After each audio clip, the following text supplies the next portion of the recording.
Por exemplo, já que você trouxe o bigodismo em questão, teve o maior general bigodista, era um cara chamado Erwin Rommel, você já ouviu falar? A raposa do deserto, o cara que botou pocão lá no norte da África. Chegaram vários colegas dele na casa dele, inclusive tem relatos da filha e dos parentes dele que aconteceu isso. Disseram assim, a gente vai fazer um grande favor a você, você vai se matar. Porque tem pessoas que dizem que você é muito melhor que o Führer Supremo e já tentaram matar diversas vezes no Führer Supremo, para que você seja o Führer Supremo. Você vai se matar hoje, senão sua família inteira vai por saco. Tá aqui o negócio que você vai mastigar e vai morrer de boa. Pode se despedir de sua família e fazer seu testamento. A casa está cercada. Se você 5 horas da manhã não estiver morto, vai cair todo mundo aqui. Esse cara se matou por coragem ou por covardia? Covarde, porque não enfrenta as leis. Se você fala que um país não tem lei, o país, você não enfrenta... O país está cercado, está cercado. Inclusive o cara que está fazendo esse negócio, você prefere que sua família inteira morresse do que só você. Cara, sabe o que? Você conhece Massada lá em Israel? Chegou aí lá? Eles todos se mataram. Inclusive mataram... Eles todos se mataram, não. Alguns, com essa mentalidade, mataram as próprias famílias. Isso. Inclusive um matou a família do outro. Tem inclusive os discos. Né? A maioria dos caras ainda juram lealdade eterna em Israel e Massada. Né? Tem os discos até hoje. Você viu lá o negócio de cerâmica? 10 mil romanos ficaram 3 anos cercando o Palácio de Herodes. E aí esses caras tomaram a decisão, não contou para as famílias, falou, a gente não vai ser escravo de Roma. E aí um começou a matar o outro. Eu não vou matar meu próprio filho, você não vai matar seu filho. Mas se eu matar seu filho, fica mais fácil você matar o meu, não é isso? Você imagina. E aí fizeram um sorteio de quem matar a mãe e o filho do outro. Só sabe disso porque sobraram uma mulher com 2 crianças. No esgoto, que eles se meteram no buraco que os outros não entravam. A privada de Herodes, e onde a mulher... Como é o nome que pediu a cabeça de João Batista? Onde ela dançava. Salomé. Onde Salomé dançou, ainda tem a pedra no chão. Aí eu nunca fui lá, não. Você já foi lá na... Em Massada? Eu subi lá. Eu espero ir na Terra Santa ano que vem. Diz que é uma experiência transcendental. Você sentiu alguma coisa lá? Animal, cara. Já fui 3 vezes. Rapaz, imagina você no Castelo de Herodes, não é isso? É. Os 3 melhores lugares do mundo, número 1, onde teve mais milagre, onde tem mais frequência que eu já vi na vida, é na Galileia. Não, mas Massada não. Ela é um lugar amaldiçoado ou não? Não, lá é amaldiçoado. A Galileia é um negócio absurdo, onde Jesus morou, em Cafarnaum. Onde você sentiu mais? Foi no Rio Jordão, lá no Egito, onde recebeu as tábuas?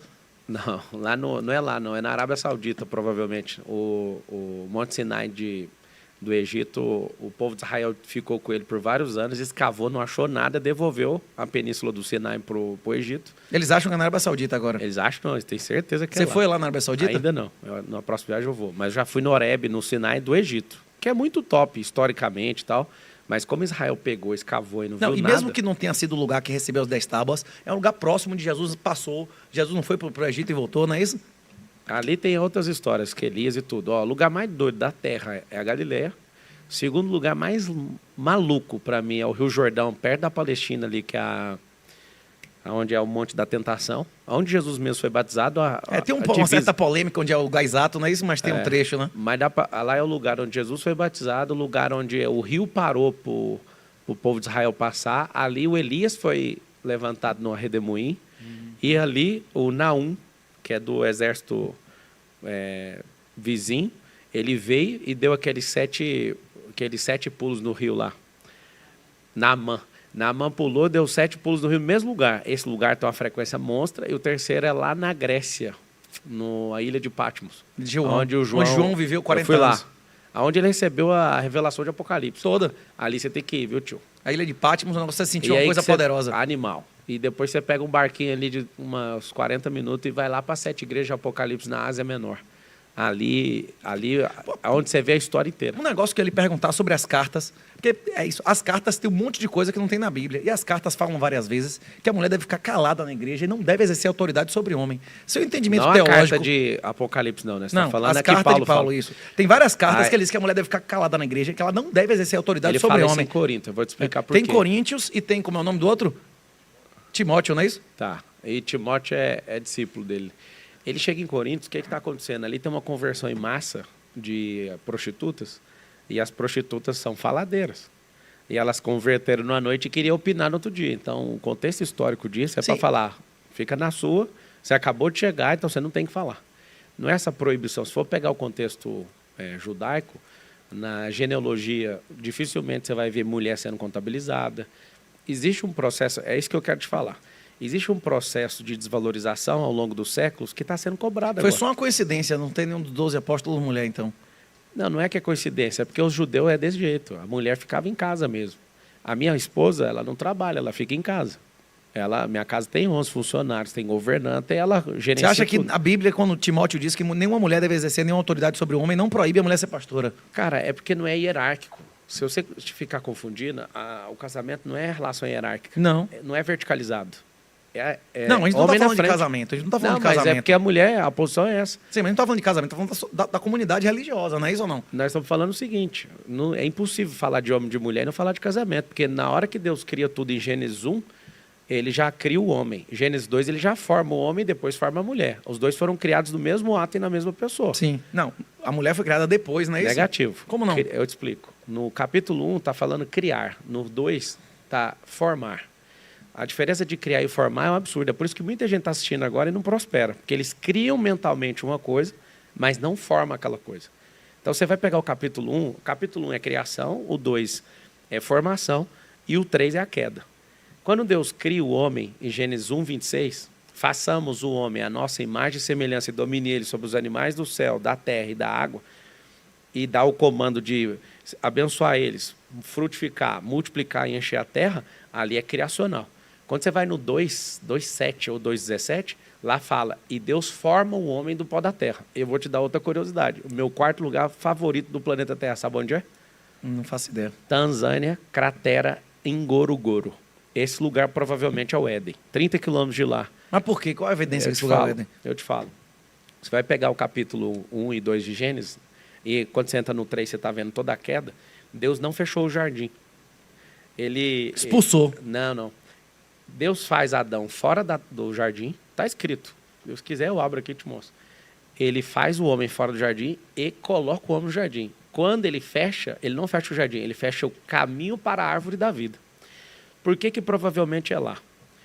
A humanidade é comprovada, né, por antropologia que começou na África, sabe disso? Está de acordo ou não? Isso é polêmico, mas é Não, a teoria antropologicamente. dominante. Não, é porque é achado antropológico. Eu estou falando de nenhum outro assunto, esquece a religião. Uma das evidências que a vida começou na África é que a diversidade genética dentro da África é maior do que fora. Então devia ter um histórico maior. Você vai lá de anotar, você anota tudo, você vai nesse lugar, você precisa de ir lá, para você ter a sensação. Cratera é o nome do lugar. Os geólogos falam que lá tinha 6 mil metros de altura, igual o Kilimanjaro, que eu também tive no Kilimanjaro, que é um vulcão. Uma cratera vulcânica de milhares de anos. Isso, esse é em Ngorongoro. O que acontece? Ele tinha 6 mil, ele explodiu. O que é a parada lá hoje? Lá tem 30 mil animais vivendo em condomínio fechado. Lá tem um platô, lá tem água salgada e doce, longe do mar. 30 quilômetros de lá tem o primeiro osso, né, o fóssil identificado de humano. A Lucy está na Etiópia, um pouco acima. Os rios que banham o Éden. Está escrito assim, ó, essa terra aqui, esse rio, ele contorna a terra de Avilá. Esse aqui contorna a terra de Cuxi. Aí você pega Cuxi, é um reinado antigo do Sudão. E fala, a direção de um rio, tem um Pison, Gion, Tigre e Eufrates. Um vai para a direção da Síria, que é só a direção. O outro contorna a terra de Cuxi, que é o antigo reinado do Sudão. E tudo falando sobre a terra oriental. A África Oriental, o Oriente, para quem está assistindo, é o lado que o sol nasce. Por que eu estou te falando isso?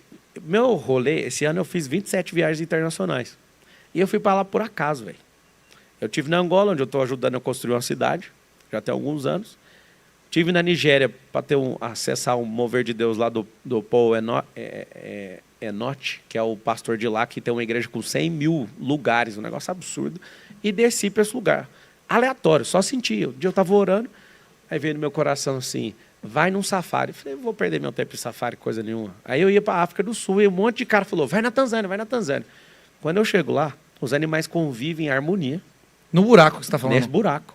Cara, Ngoro, o nome do lugar, cratera. É esse lugar aí, ó. Esse lugar... É um buraco de vulcão. É o buraco aqui, a parede. Essa parede hoje tem 600 metros, eu acho, se não estiver enganado. Aqui, ó, tem 18 quilômetros de raio.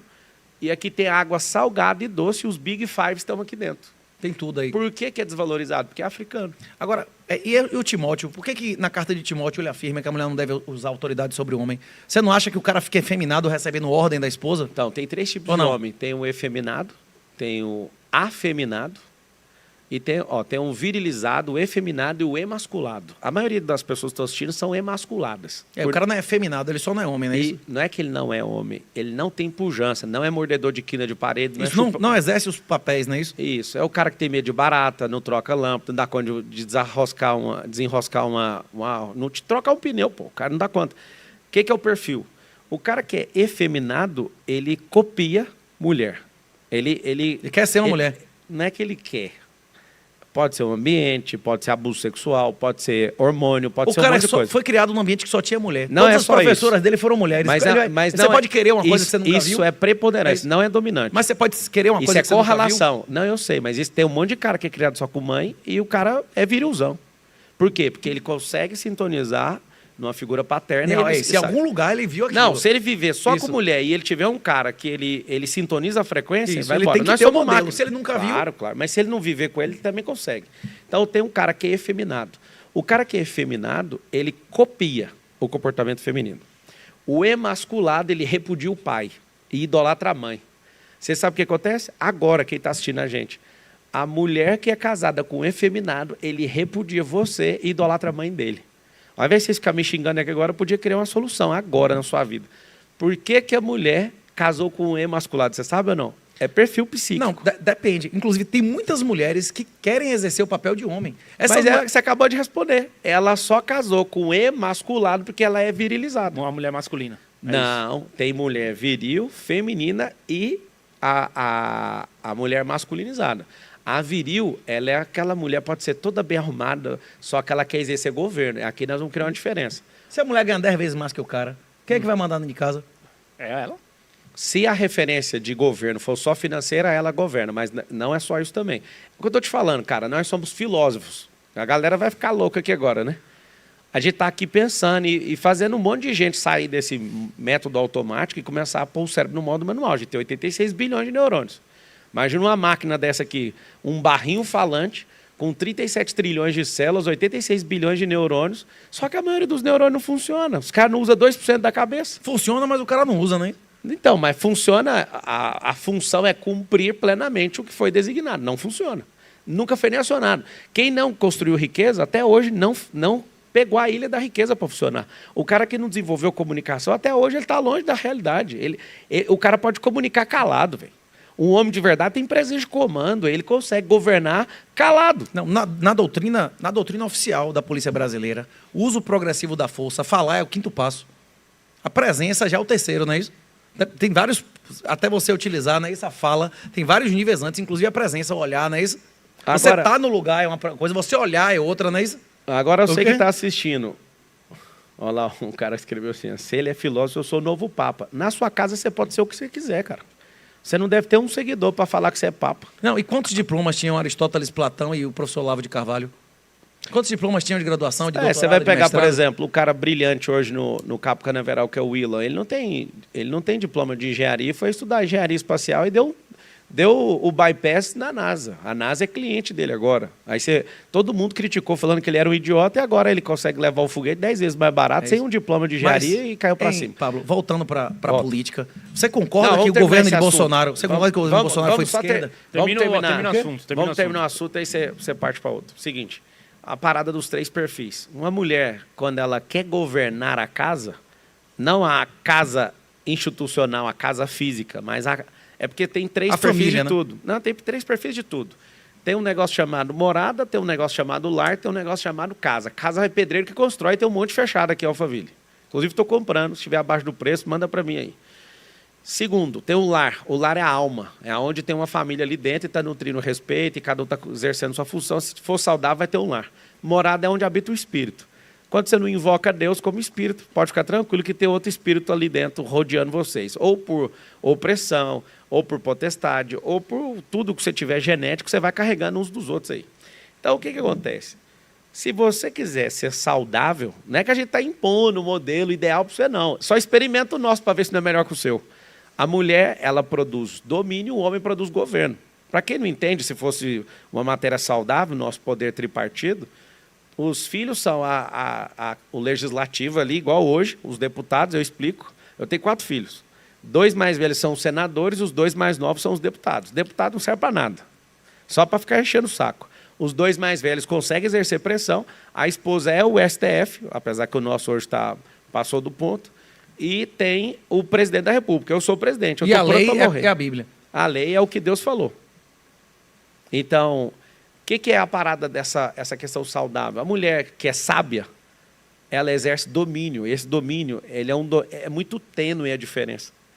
Uma mulher ela não tem que ir na frente. Quem tem que ir na frente é o homem. Você conhece um casal onde o cara ele é o governante, está pronto para morrer pela mulher, na posição que ele fica na calçada. Se está próximo do meio-fio e de carro de perigo, o homem sempre está do lado de fora. Você consegue... Não é que a mulher está pedindo, não. É eu, homem, falando para você que é homem. Você vai subir uma escada rolante. O homem, de verdade, sempre está atrás. Porque na subida só pode dar rolo caindo. Então, você está atrás para segurar o tranco. Eu estava... E se a mulher tiver com a criança, o triplo, não é isso? Então, a mulher, ela protege a criança vai na frente dela, nós vamos atrás da mulher. Isso é quando está subindo. Quando está descendo? Cara, é tão simples você pegar uma aula desse jeito. Assume a posição na descida. Eu sei que sempre na frente. Na frente do perigo, não é a posição geográfica. Não é você querer ser melhor. É o que você nasceu para isso, é para morrer mesmo.